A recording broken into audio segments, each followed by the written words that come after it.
Bapak Ibu input nggak ada yang sulit, boleh pakai Excel, boleh langsung. Jadi nggak sulit. Saya nggak akan terangkan ini karena Bapak Ibu sudah familiar input data. Jadi baik, saya langsung outputnya. Apa artinya daripada itu? Kita akan bahas.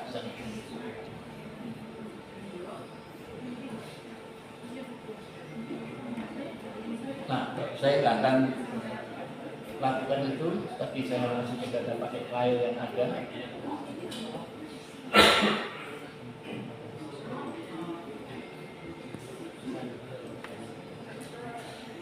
Nah ini, selalu statistik deskriptif.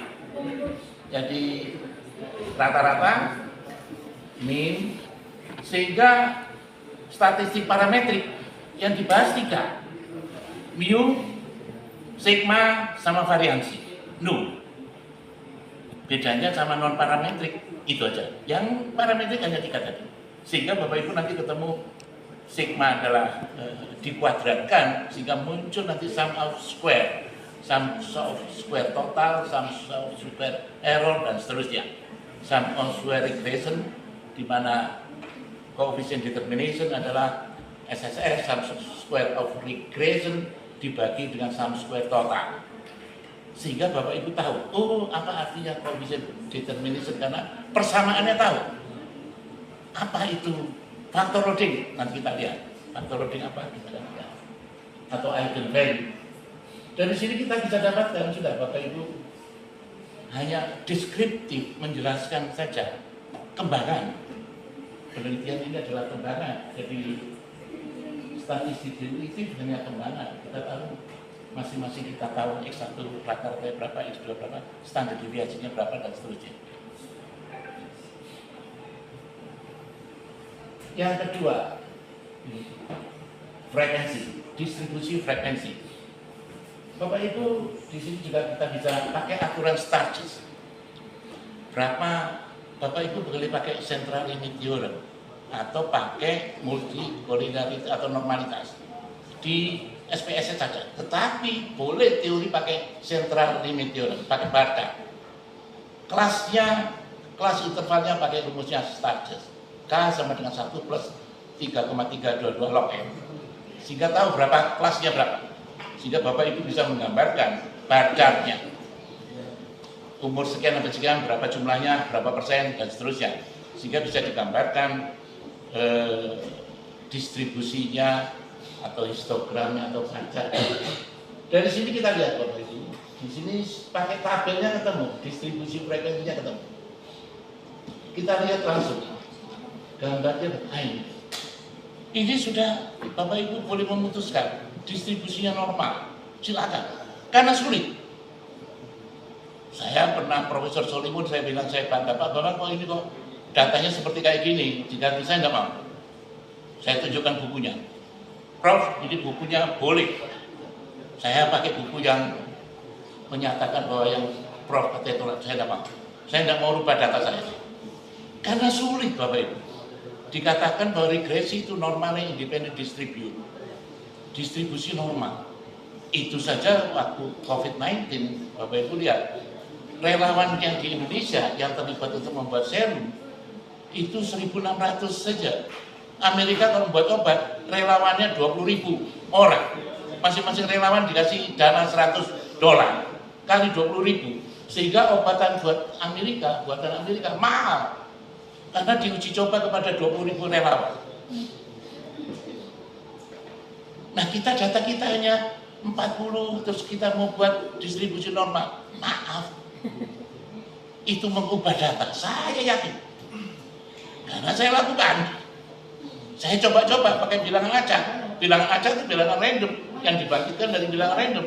Betapa sulitnya untuk membuat distribusi normal. Kecuali datanya ribuan. Nah, kalau datanya 200 suruh distribusi normal, saya optimis bahwa itu melakukan tindakan yang mungkin diubah, kemungkinan bisa diubah. Saya tidak mau, saya cari datanya tidak main-main, saya suruh buat tidak mau, maaf loh, saya tidak mau rubah. Saya bawa buku, ini boleh dijen, buku ini udah boleh. Kenapa harus saya bawa satu koper ketika betul-betul buku ini dikatakan Dylan mengatakan ini, bukunya Hare ini, bukunya ini boleh Prof, ini buku. Terus kalau buku boleh, kenapa punya saya harus lupa koefisien korelasinya? Tidak mau saya. Dan ini kita bisa gambarkan mirip-mirip distribusi normal. Atau boleh saja kita skewness ke kanan atau skewness ke kiri, silakan saja. Berarti rata-ratanya akan condong ke kanan. Tidak ada masalah, mau catat.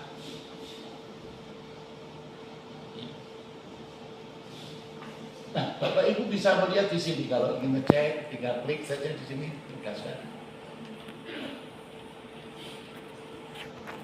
Baik, sampai di sini ada yang ini tadi yang pakai grafik, ada yang pakai tabel, nanti ada yang pakai tabel. Bapak Ibu tadi pakai aturan Sturges untuk mencari interval kelasnya, pakai Sturges.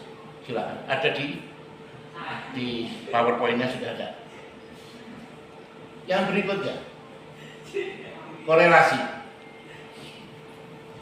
Bapak Ibu, korelasi itu X1 terhadap X1 1, karena berimpit ya. Kita digambarkan.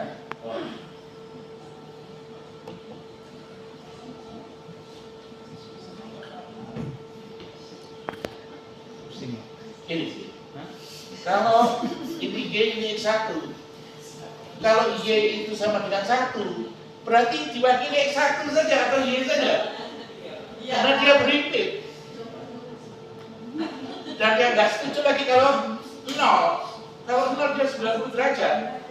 Dia tidak mau, tidak boleh terlalu sempurna. Sehingga dia katakan range-nya adalah ini, sudutnya. Di antara sekian dan sekian. Nanti kita ada buku mengatakan bahwa antara sekian yang baik adalah antara sekian ini. Kalau kita bahasa trigonometri, aku tangan 1 sama dengan berapa dan seterusnya, Bapak Ibu bisa menghitung berapa sudut yang terbaik dari yang diketahui di situ. Jadi ini. Jadi kalau sama dengan 1, ya variabel itu sendiri. Di situ dikatakan X1 dengan X1 dan 1.